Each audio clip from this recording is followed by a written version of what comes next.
우리 말씀 같이 보겠습니다. 말씀은 사도행전 1장 1절 말씀부터 8절 말씀까지 저와 여러분이 한 절씩 읽겠습니다. 사도행전 1장 1절 말씀부터 8절 말씀입니다.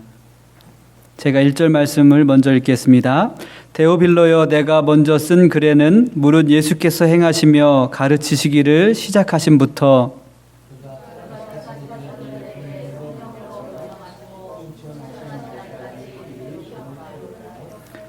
그가 고난 받으신 후에 또한 그들에게 확실한 많은 증거로 친히 살아계심을 나타내사 40일 동안 그에게 보이시며 하나님 나라의 일을 말씀하시느니라.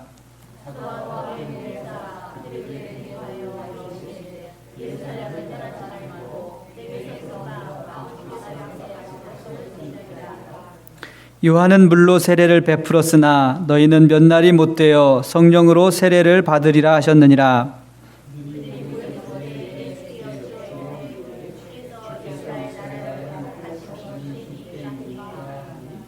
이르시되 때와 시기는 아버지께서 자기의 권한에 두셨으니 너희가 알 바 아니요 오직 성령이 너희에게 임하시면 너희가 권능을 받고 예루살렘과 온 유다와 사마리아와 땅끝까지 이르러 내 증인이 되리라 하시니라. 아멘. 각하 소리를 못 듣게 된 신세라는 제목으로 전익범 목사님 말씀 전해 주시겠습니다. 잠깐 기도하겠습니다. 아버지 하나님, 너무 부족한 종 오늘 주님의 말씀을 구합니다. 주님의 도구로 써주시옵소서. 오직 주의 진리만 전하게 하시고 성령님의 역사와 감동 속에서 우리 모두가 주님의 은혜 가운데 인도되게 하옵소서. 예수님의 이름으로 기도합니다. 신앙생활을 하면서 아마 누구나 한두 번쯤은 그런 소리를 들어본 기억이 있을 겁니다. 초대교회로 돌아가자. 초대교회. 그래서 요즘도 보면 많은 교회가 교회의 표어를 만들 때 우리는 초대교회가 되고 싶습니다. 사도행전에 있는 교회가 되고 싶습니다. 이런 말들을 종종 하곤 합니다. 그러면서 좀 더 구체적으로 그 사도행전에 있는 교회의 모습을 우리가 찾아보면 사도행전에 있는 교회는 성령이 충만한 교회, 사랑이 충만한 교회, 말씀이 충만한 교회, 서로를 섬기며 나누며 함께하는 교회, 정말 귀한 교회의 모범이 될 이 많은 모습들을 가득 담고 있습니다. 그래서 그런 교회가 되고 싶다고 우리는 종종 그런 이야기들을 하고 또 기도하고 교회의 표대로 세우기도 합니다. 그런데 한 가지 아쉬운 일은 우리가 그러한 교회를 추구하면서 그 교회들이 어떻게 그런 교회가 되었는가 방법을 많이 연구하지 그 가장 본질적으로 어떻게 그런 교회가 되었을까라고 하는 질문에 대한 답을 찾는데 또 찾아도 그것에 대한 노력이 게으른 것을 가끔 느낍니다. 예를 들면 초대교회 정말 그들은 모이기를 힘썼던 교회입니다. 그러나 우리가 이런 질문을 해봐야 됩니다. 그러면 매일같이 모이자고 약속했을까? 저녁마다 모여서 기도하자고 약속했을까? 아침마다 모이자고 약속했을까? 주일마다 모여 예배하자고 시간을 정했을까? 아닙니다. 그들은 한 번도 그런 일을 위해서 회의를 한 적도 그것을 정한 적도 없습니다. 그저 주님을 알고 나니 만나고 싶었고 주님을 알고 나니 말씀을 배우고 싶습니다. 교회가 있다면 그들은 어떤 교회이든 어떻게 해서든지 거기에 가려고 노력했고 참석하려고 애를 썼습니다. 자연적이었다는 말입니다. 애써서 일부러 스케줄을 만든 것이 아니라 그렇게 되었다라는 말입니다. 초대교회에 나오는 현상 중에 하나가 아직도 많은 교회들이 원하지만 사실은 흉내도 못 내는 일들 중에 하나가 전 재산을 팔아서 교회 앞에 드리고 교회는 그것을 가지고 공동생활을 하는 것이 나와 있습니다. 그것이 한 군데 모여서 살았다라는 말을 의미하는 것은 아닙니다. 초대교회는 하루아침에 예루살렘에서 3,000명, 5,000명이 돌아오는 큰 회심의 역사가 있었고 그 결과로 예루살렘의 명절 때 찾아왔던 많은 사람들이 집으로 돌아가지 않고 그냥 예루살렘에 머물렀습니다.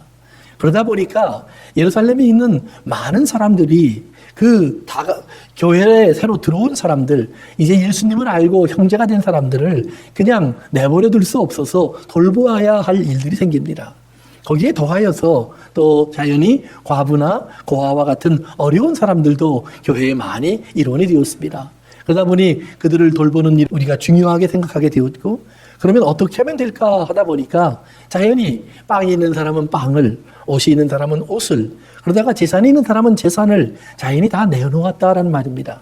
그러나 여러분이 기억하셔야 될 것은 초대교회 중에 자기 전 재산을 팔았다는 교회는 예루살렘 교회밖에 없습니다. 그리고 그 교회는 오래가지 않았습니다.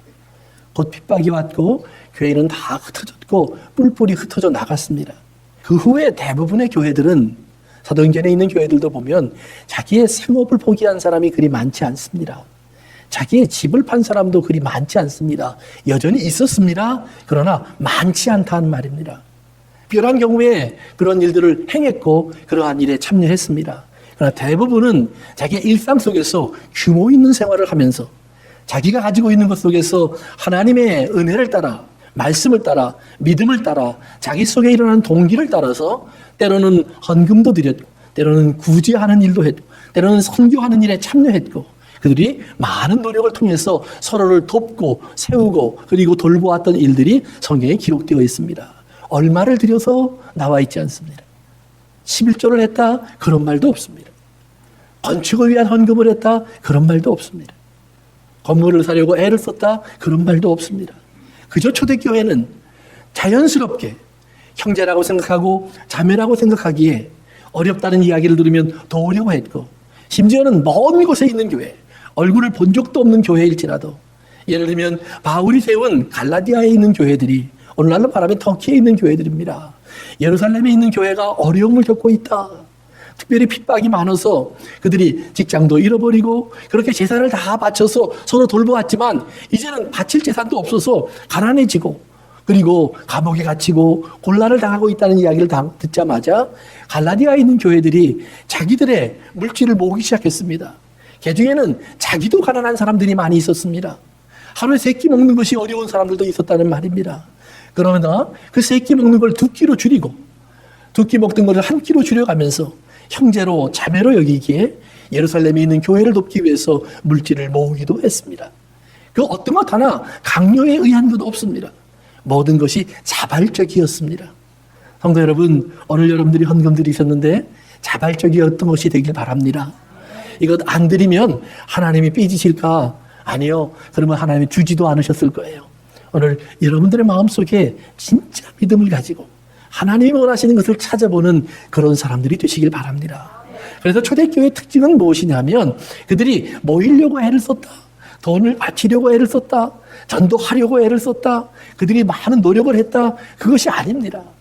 그들은 한 사람 한 사람이 하나님을 믿는 사람, 예수님을 믿는 사람이 된 다음에 예수님이 내 주님이신데 그러면 주님이 원하는 것이 무엇일까?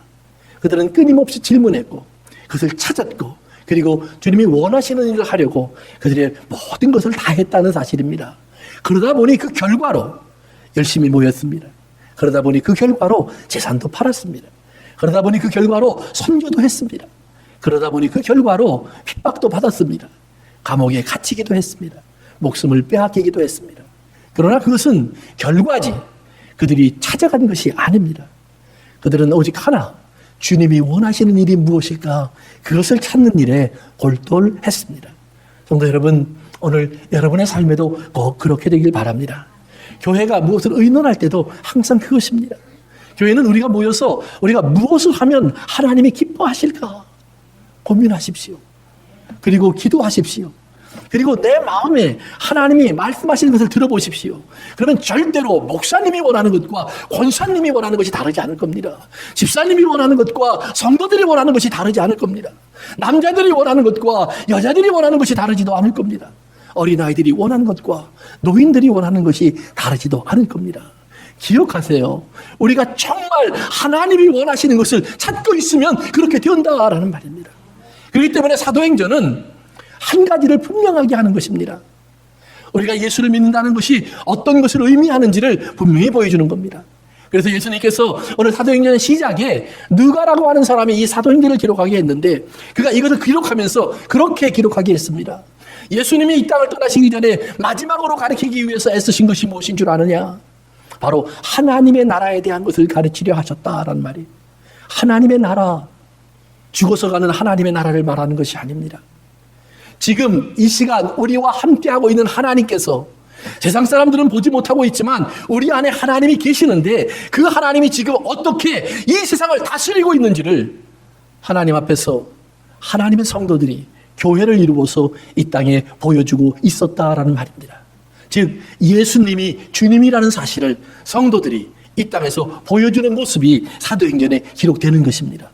예수님이 원하셨던 하나님의 나라의 그 모습, 예수님이 이 땅에 사시면서 예수님의 제자들과 함께 길을 걷고 있지만 예수님의 제자들이 원했던 이스라엘 나라와 예수님이 살아가셨던 하나님의 나라가 일치하지 아니하여서 자꾸 충돌했습니다. 한 번은 예수님께서 이런 질문을 하십니다. 세상에서 사람들이 나를 뭐라고 부르시냐? 사람들이 대답을 합니다. 예수님의 제자들이 예, 스승이라고 말을 합니다. 선지자라고 말을 합니다. 엘리야라고 말을 합니다. 예수님 질문합니다. 너희들은 나를 누구라고 하느냐? 그때 하나님께서 베드로에게 깨달음을 주십니다. 그리고 베드로가 고백합니다. 예수님, 주님이십니다. 그리스도이십니다. 살아계신 하나님의 아들입니다. 예수님이 맞다고 하십니다. 그리고는 곧 이어서 말씀하십니다. 그래, 이젠 됐다. 그렇기 때문에 나는 이제 예루살렘으로 다시 올라갈 거고 예루살렘에 올라가면 나는 사람들에게 버림받아 십자가에 못 박혀 죽게 될 거야. 너희도 나를 따라오려거든 너희들의 십자가를 지고 나를 따라와야만 돼. 그 말을 하기 무섭게 베드로가 예수님 앞을 가로막았습니다. 그리고 말을 합니다. 예수님, 그런 일을 하시면 안 됩니다. 우리와 함께 계셔야죠. 기억하십시오, 성도 여러분. 우리는 가끔 교회를 세울 때도 교회를 세워갈 때도 내가 원하는 사람을 찾습니다. 이런 목사님하고 교회를 세우면 좋은 교회가 될 거야. 이런 집사님들이 있으면 좋은 교회가 될 거야. 이런 권사님들이 있으면 좋은 교회가 될 거야.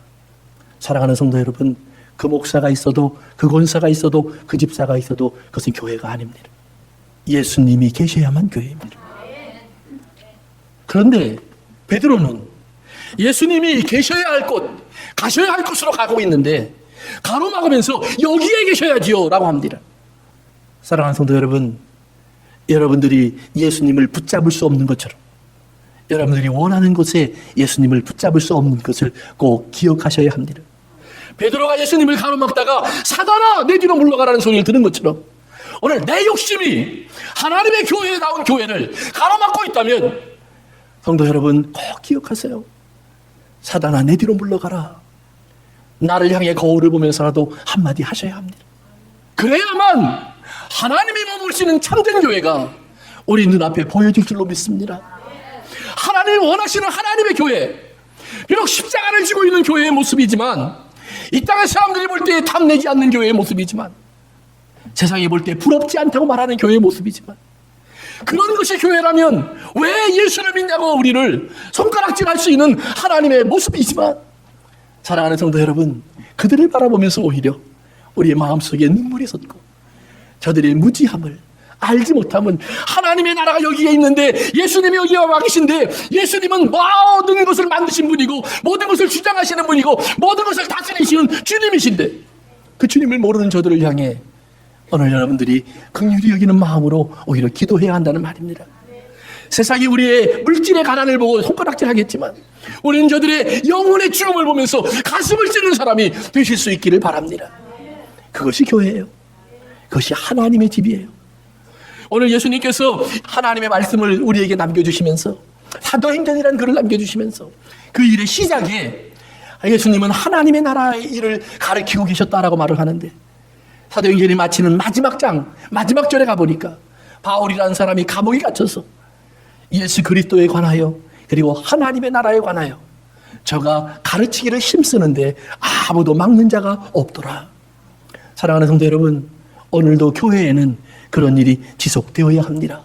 오늘도 여러분과 저의 삶 속에는 이 땅에 하나님의 나라가 임하였음을 선포하는, 말하는 그런 담대한 증거가 계속되기를 바랍니다.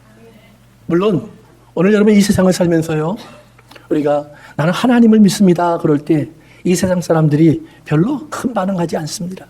그래요. 당신 교회 다니시는군요. 거기에서 멈춥니다. 예수님 당시에도 또 예수님이 돌아가신 후에 부활하시고 하늘로 올라가신 후에 제자들을 남겨줬을 때 제자들이 나가서 나는 하나님 믿습니다 했을 때 그들에게 돌을 던진 사람은 아무도 없습니다. 그런데 그들이 그 다음 말을 합니다. 우리는 예수님을 주로 믿습니다. 예수님을 주로 믿습니다. 그 말은 왕으로 믿습니다라는 말입니다. 우리의 지배자로 믿습니다. 우리의 주관자로 믿습니다. 근데 그때 그 예수님을 주로 믿습니다는 주라는 말은 그리오스. 이 말은 로마의 황제에게 쓰는 표현입니다. 전 세계를 지배하는 최고의 힘을 가진 사람. 그 황제를 사람들이 부를 때 주님 이렇게 부릅니다. 하나님을 믿는다고 하면 로마 황제도 교회를 건들지 않았습니다. 그런데 교회가 그 황제 앞에서 말을 합니다. 길거리에 서서 외칩니다. 사람들을 붙잡고 말을 합니다. 전도를 하면서 말을 합니다. 예수님이 우리의 주님입니다. 교회의 주님일 뿐만 아니라 로마의 주인이고 이 세상의 주인이고 황제의 주인이고 부자의 주인이고 가난한 자의 주인이고 과부의 주인이고 저 박사의 주인이고 의사의 주인입니다. 사랑하는 성도 여러분, 예수님이 주인이라는 말을 하는 순간부터 그들에겐 돌이 날라왔고 칼이 날라옵니다. 로마의 황제의 분노가 찾아왔고 그의 분노는 교회를 짐승의 밥으로 감옥으로 칼 밑으로 창 밑으로 처절하게 유린합니다. 불태워 죽이고 쪼개어 죽이고 시체에 매달아 죽이고 참혹한 방법으로 교회를 죽여가려고 합니다. 그러나 그 속에서 교회는 생존합니다. 무엇으로요? 메시지로요. 예수님이 갑자기 나타나서 죽은 자를 벌떡벌떡 일으키시는 기적으로요? 아니요. 죽어가는 사람이 여전히 나는 죽지만 예수님은 주님이십니다. 이 말을 포기하지 않는 그 믿음의 말로 교회는 살아납니다. 죽이던 자 중에 한두 사람이 돌아오고요. 칼을 휘두르는 사람이 칼을 버리고 돌아옵니다. 그리고 어느 날 황제도 무릎을 꿇기도 합니다. 사랑하는 성도 여러분, 오늘 여러분의 삶 앞에 이 땅에 나가서 말해 보십시오. 가정 속에 들어가 선포해 보십시오. 일터 속에 들어가 선포해 보십시오. 사람의 관계 속에 들어가 선포해 보십시오. 나와 당신의 만남의 주인은 하나님이십니다. 예수님이십니다. 예수님이 오늘 내 사업의 주인입니다. 나를 지배하는 자입니다. 사랑하는 성도 여러분, 이 땅의 사람들이 미쳤다고 할 겁니다. 세상 사람들이 여러분들을 외면하기 시작할 것입니다. 사업은 사업이고 신앙은 신앙이지, 가정은 가정이고 예수는 예수지. 사랑하는 성도 여러분, 아니요. 떨어지면 안 됩니다. 흩어지면 안 됩니다. 분리되면 안 됩니다. 예수님이 나의 주님이라는 사실이 나의 삶 모든 곳에서나 언제든지 항상 나타나야만 합니다. 그것이 사도행전이에요. 사도행전은 그렇게 예수님을 붙잡고 예수님을 막고 예수님이 십자가로 가는 길을 반대하고 막상 예수님이 십자가를 지니까 두려워서 숨고 예수님이 부활하니까 오늘 사도행전 1장에서도 보면 6절에 예수님, 이스라엘 나라를 회복시켜 줄 때가 이때입니까? 내가 원하는 것을 이루어 주실 때가 지금입니까? 여전히 이 질문을 하는 그들에게 예수님은 말씀하십니다. 아니, 너희들이 하나님의 나라를 알아야 돼. 내가 주인 된다는 의미를 알아야 돼. 그러려면 성령을 받아야 돼. 사랑하는 성도 여러분, 우리가 예수를 믿으면서 오해하는 것들이 있습니다. 그 중에 하나가 뭐냐 하면 예수 믿으면 세상 문제가 해결된다는 것입니다. 아니요. 예수 믿으면 세상 문제가 심각해집니다. 왜요? 세상은 인정하든 인정하지 않든 다 사단에게 지배받고 있습니다. 어둠에 갇혀 있습니다. 그들의 생각하는 것은 그렇기 때문에 육체적인 것이고 세상적인 것이고 물질적인 것입니다. 거기에 기준을 두고 살아갈 수밖에 없고 그것 때문에 살 수밖에 없는 것이 세상입니다. 그런데 하나님의 복음은 그것을 말하지 않습니다. 지나갈 것이라고 합니다. 없어질 것이라고 합니다. 구름 같은 것, 이슬 같은 것이라고 그것들을 말합니다. 그리고 말씀하십니다. 내가 너희에게 말하는 것은 영과 생명이야. 육은 육인데 그건 중요하지 않아. 그러나 진짜 중요한 것이 있어. 바로 내 영혼의 일이야. 영생해야지. 살아야지. 지난 수요일날 성경 공부를 하다가 잠깐 그런 얘기를 드렸는데요. 예수님이 이 땅에 사시면서 한 번은요, 베데스다라고 하는 연못가를 가신 적이 있습니다. 그 연못가에는 많은 환자들이 누워 있었습니다. 왜냐하면 가끔 물이 동하면, 그 연못이 흔들리면 그때 가장 먼저 뛰어들어가는 사람은 무슨 병이 걸렸든지 나았다 그래요. 무슨 병이 걸렸든지 나았다. 그러니까 온갖 질병에 걸렸던 사람들이 다 거기에 들러와서 어느 순간에 그 물이 흔들릴까 그만 쳐다보고 있어요. 그러다가 아차 하는 순간에 물이 흔들렸는데 놓치고 나면 한쪽에서 큰 소리가 납니다. 할렐루야, 하나님이 나를 고치셨다. 문둥병이 나았어. 내 눈이 떠졌어. 귀가 열렸어. 진물이 없어졌어. 통증이 사라졌어. 춤을 추며 기뻐하는 모습을 봅니다. 그러면 남아있던 사람들이 결심합니다. 다음엔 내가 먼저 들어갈 거야. 그곳에 예수님이 등장해서요, 한 사람을 고치셨습니다. 병이 나았습니다. 38년 된 병자가 벌떡 일어났습니다. 그리고 성경에 그렇게 나옵니다. 예수님이 즉시 피했다. 왜 피한 줄 아십니까? 그때부터 사람들은 예수님을 둘러쌀 겁니다. 언제 물이 동하듯 예수님의 입에서 그 동하는 말이 나올까? 나를 향해서 내가 나았다는 말이 나올까? 그때 예수님이 그 다음에 이런 말을 하십니다. 내가 너에게 이르는 말이다. 너희 꼭 기억해. 내 말을 듣고 하나님이 보내신 자를 믿어. 그리하면 네가 영생을 얻을 거야. 하나님이 보내신 자를 믿어. 그러면 네가 영생을 얻을 거야. 내 말을 듣고. 이제 내 말을 들을 때가 왔는데, 죽어있는 사람들, 무덤 속에 있는 사람들이 내 말을 들을 때가 왔는데, 내 말을 듣는 사람은 생명의 부활로, 듣고 믿지 못하는 사람은 사망의 부활로 일어날 거야. 내 말을 듣고 믿어. 그들이 기다리던 동하는 말, 네 병이 나았다. 이 말은 예수님의 입에서 다시 안 나오는데, 내 죄가 용서받았다. 내 영혼이 오늘 나와 함께 있을 거야. 내게 구원이 이르렀다. 소자야, 내 죄가 사함을 입었다. 이 말은 한순간도 쉬지 않고 계속해서 들려지고 전달되고 선포되고 있다라는 말이에요. 그 말을 들으면 물이 동하여 병이 났듯이 오늘 여러분이 그 말을 듣고 붙잡고 아버지 그 말을 나에게 하시는 말씀으로 믿겠습니다. 내 귀에 들려주신 말씀으로 믿겠습니다. 내 죄를 용서하신 주님께 감사합니다. 사랑하는 성도 여러분, 정말 하나님의 용서를 만나는 귀한 기쁨이 있길 바랍니다. 이 기쁨을 누려야 합니다. 이 기쁨을 얻어야 합니다. 그런데 우리는 그 기쁨을 미루어 놓고, 아니요 주님, 내 가정 문제만 해결해 주세요. 내 경제 문제만 해결해 주세요. 내 육체 문제만 해결해 주세요. 사랑하는 성도 여러분, 교회는 그것을 위하여 하나님 만들지 않으셨습니다. 경제 문제는요, 여러분 경영대학 가세요. 가정 문제는요, 여러분 아버지 어머니 상담학교 가세요. 물론 요즘 교회가 그런 것도 해요. 그러나 꼭 기억하세요. 아버지 학교 갔다 왔다고 좋은 아버지 되지 않더라고요. 어머니 학교 다녀왔다고요 좋은 엄마 되지 않더라고요. 안 바뀌어져요. 왜 하나님 말씀에 있는 원리를 가지고 가르쳤는데 안 바뀌어질까요? 성도 여러분 기억하세요. 하나님의 말씀은 하나님의 성령이 오셔서 나를 그 가운데로 이끌어 가셔야 그 말씀이 내 말이 되는 거예요. 그렇게 되면 좋은 아버지 될 수 있어요. 그러나 원수 같은 아버지도 돼요. 유명한 설교자, 목회자, 성자와 같은 사람들 속에 가정이 깨어진 사람이 얼마나 많은 줄 아십니까? 왜? 세상이 다 부러워할 믿음의 가정이 그렇게 산산조각 난 줄 아십니까? 성경을 봐도 그렇잖아요.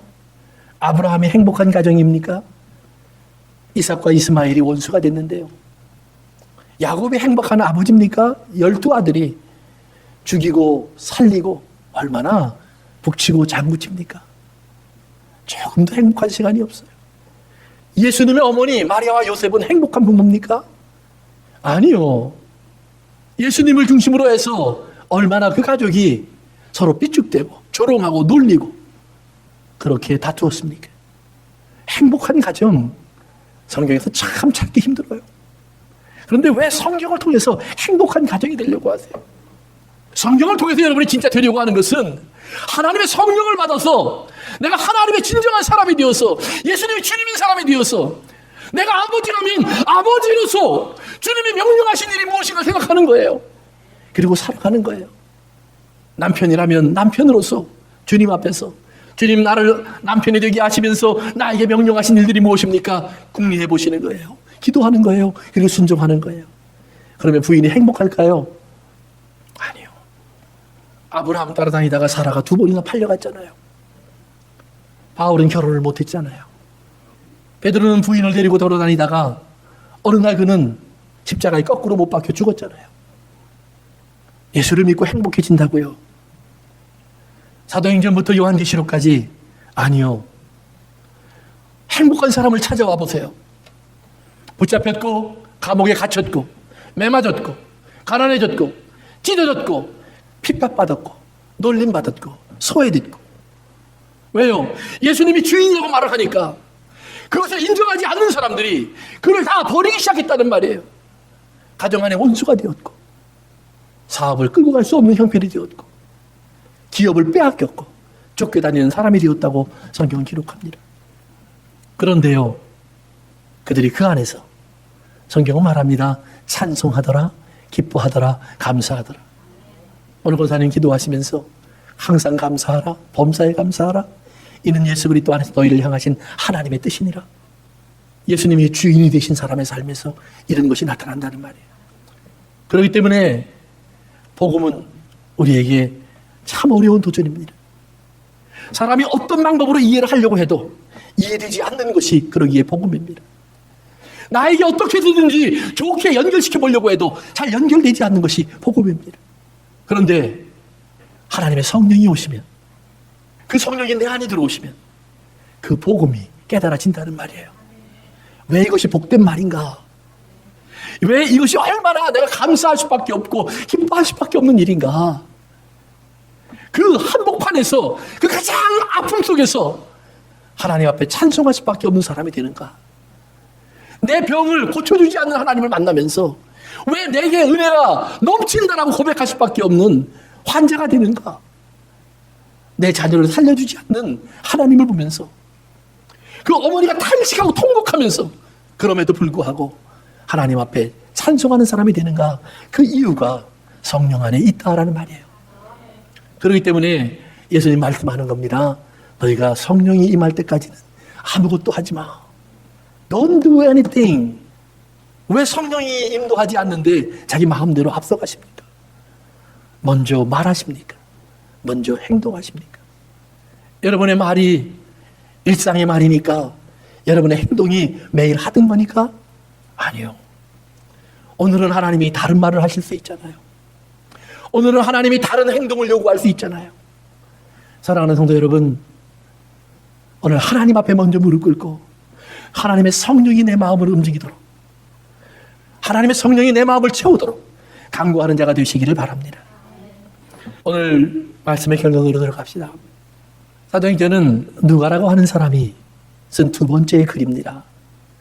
그냥 우리 성경에는 글 또는 책 이렇게 번역을 하는데 원래 원어를 보면 로고스라는 말을 씁니다. 좀 더 논리적이고 합리적이고 계산을 해서 다 모든 것이 합당한 결론이 나온 이야기, 그런 말입니다. 그러니까 오늘 누가가 내가 앞에 쓴 책, 뒤에 쓴 책 이런 얘기를 했을 때 그 말은 뭐냐 하면 내가 예수님이 나의 주님이신 것을 잘 기록해 주었고 그리고 그 예수님의 주님이신 모습으로 살아가는 사람들의 모습이 무엇인지를 내가 잘 기록할 테니까 잘 읽어보십시오, 그 말이에요. 사랑하는 성도 여러분, 여러분도 성경을 볼 때 그렇게 보십시오. 마태, 마가, 누가, 요한복음에 나오는 예수님이 이 땅에 오셔서 하신 일을 잘 보시면서 저렇게 죽고 부활하신 예수님이 나의 주님인 것을 아셔야 합니다. 그리고 예수님이 그렇게 사시면서 이룬 하나님의 나라가 오늘 나의 나라인 것을 깨달으셔야 합니다. 그러면 이제 예수님께서 하늘로 가셔서 성령을 보내주셨는데 더 이상 예수님은 계시지 않는 이 땅에서 예수님이 사셨던 그 삶이 그대로 계속되어야 한다는 것을 성경이 말하고 있다는 사실을 깨달으셔야 합니다. 어떻게 그것이 유지될까요? 예, 성령님이 오시면 예수님이 우리 안에 함께 와 계시는 겁니다. 그 예수님은 우리 안에 계셔서 내가 하는 것, 내가 걷는 것, 내가 말하는 것 같지만 이제는 내 안에 성령님이 계셔서 나를 통하여 그 일을 하시는 거예요. 그러니까 마태, 마가, 누가, 요한복음은 육체로 오신 예수님이 그렇게 하셨고, 사도행전부터 예수님이 다시 오시는 그날까지는 성령으로 오신 예수님이 하나님의 교회 안에서, 하나님의 사람들 안에서 그렇게 살아가신다는 말이에요. 그러니까 오늘 여러분이 사는 것은 내가 사는 것이 아니라 내 안에 계시는 예수님이 사신 것을 기억하셔야 한다는 말이에요. 만약 예수님이 사는 것이 아닌 삶으로 돌아간다면 그것은 여러분들은 다시 세상으로 돌아가는 거예요. 예수님이 사신 삶을 산다면 그것은 여러분들이 하나님의 나라 안에 사는 거예요. 그러면 하나님의 나라 안에 살면 하나님의 나라 안에 살던 예수님이 하나님 아버지를 알듯이 우리도 아버지를 알기 시작하고, 하나님 아버지의 뜻이 무엇인지를 알기 시작하고, 그것이 이루어짐으로 기뻐하고, 그것이 이루어짐으로 감사하고, 그리고 그 안에 있는 생명의 풍성함이 무엇인지, 사망도 우리를 이길 수 없는 생명이 무엇인지, 이 땅의 어떤 시간도 우리를 제한할 수 없는 영생이 무엇인지, 우리가 물질의 풍요를 떠나서 하나님의 풍성한 은혜 속에 사는 것이 무엇인지, 넘침이 무엇인지를 우리에게 알게 해주실 줄로 믿습니다. 처음 누가가 쓴 글에 누가복음에 보면 오늘 본문에 나오는 데오빌로에게 나 데오빌로 각하여, 내가 이 글을 쓰는 것은 예수님께서 우리에게 오셔서 어떻게 사셨고 어떻게 말씀하셨는지를 당신에게 확실히 알게 해주기 위해서 내가 이 글을 씁니다. 그러면서 데오빌로 각하여 이렇게 부릅니다. 각하라는 말은 오늘 우리나라에서도 대통령에게 붙이는 말입니다. 성경을 보면 또 그 당시에 있었던 로마의 여러 기록들을 찾아보면 각하라는 말을 들으려면 아주 존귀한 신분이 되어야 합니다. 성경에도 보면 총독들에게 각하 이렇게 부릅니다. 로마의 총독이 되어야 합니다. 미국으로 말하면 적어도 주지사 정도는 되어야 합니다. 그들에게 most excellence, 가장 존귀한 분, 이런 말입니다. 데오빌로는 그런 신분을 가지고 있었습니다. 가장 존귀한 사람이라고 대접을 받고 있었습니다. 그때는 누가도 함부로 그를 부를 수가 없었습니다. 조심스럽게 예의를 갖춰서 누가복음을 기록해 보내면서 당신에게 전도했던 사람이 들려준 말, 그거 진짜입니다. 맞는 말입니다. 한번 내가 보낸 글을 잘 읽어보십시오. 그러던 누가가 어느 날 두 번째 글을 씁니다. 데오빌로의 변화를 들었습니다. 예수님을 알게 된 그의 이야기를 들었습니다. 그리고 두 번째 편지를 씁니다. 오 데오빌로여, 내가 이제 당신에게 두 번째 글을 씁니다. 더 이상 그를 각하라고 부르지 않습니다. 오 데오빌로여, 내 사랑하는 친구요, 내 사랑하는 자녀요, 내 사랑하는 형제요. 각하가 형제가 되었습니다. 데오빌로는 더 이상 누가에게 각하가 아닙니다. 데오빌로에게 붙었던 존귀한 칭호, 각하란 말이 사라졌습니다.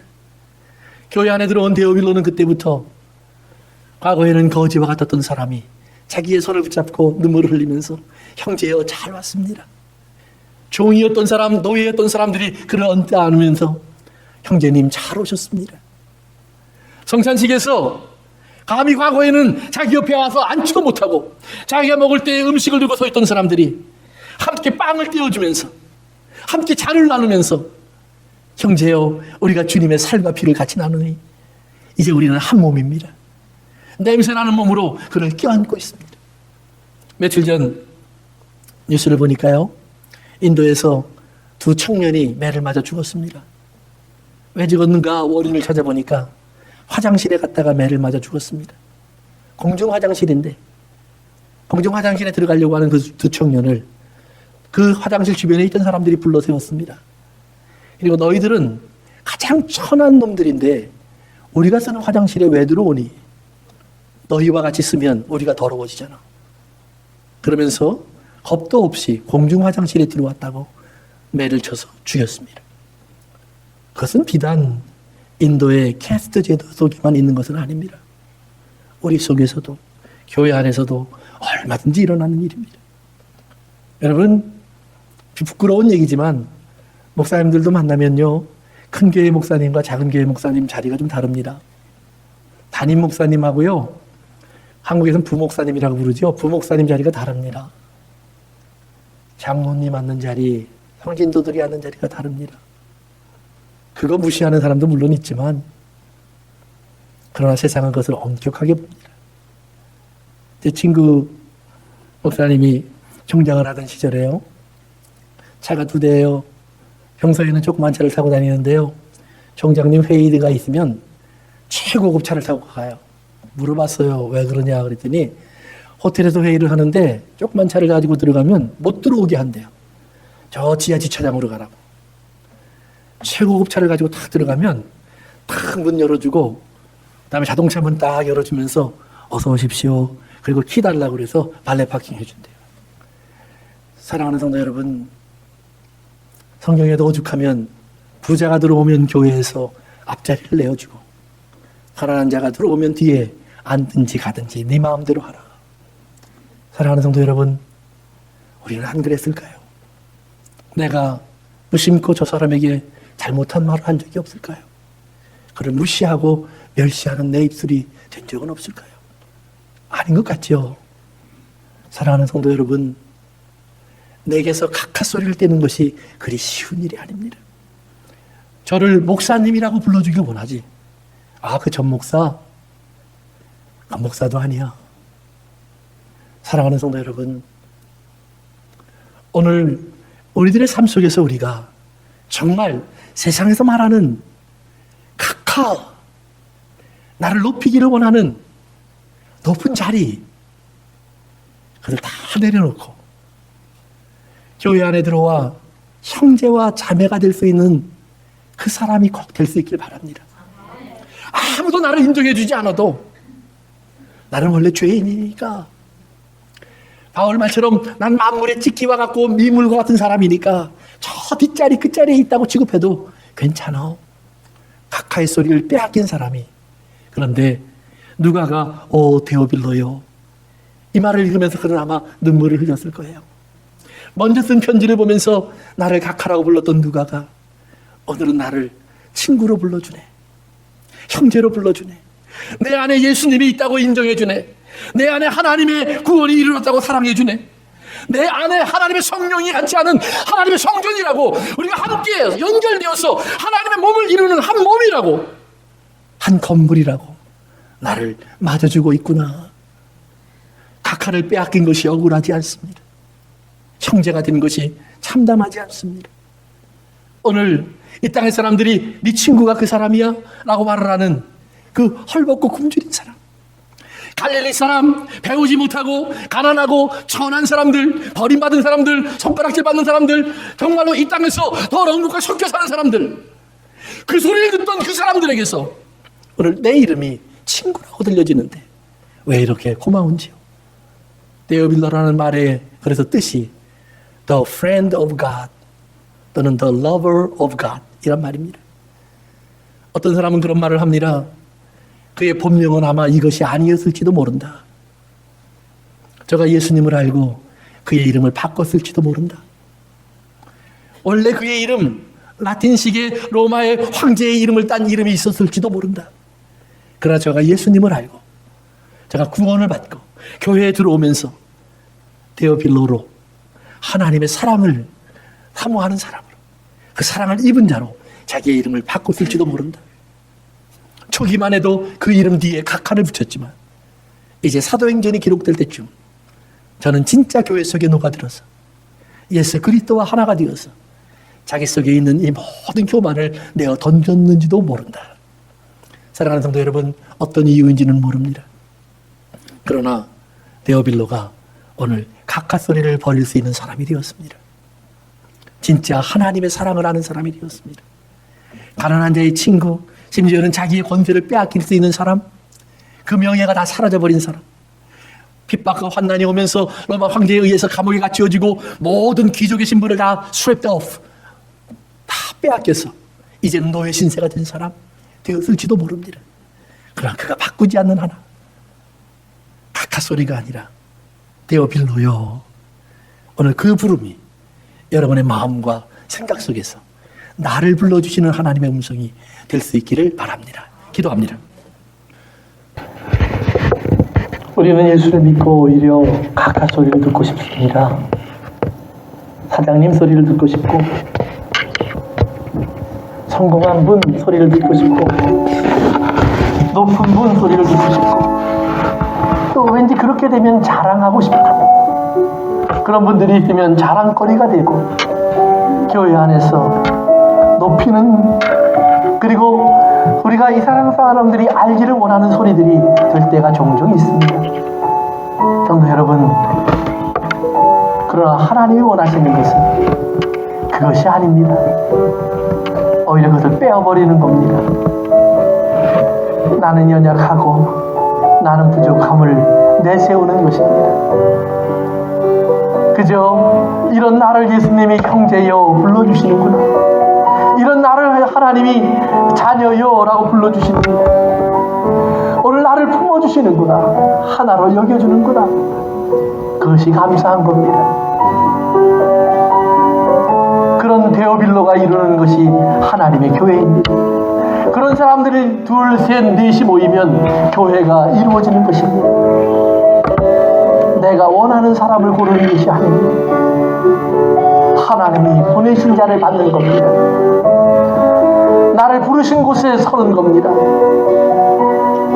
사랑하는 성도 여러분, 오늘 나는 어떤 사람인가?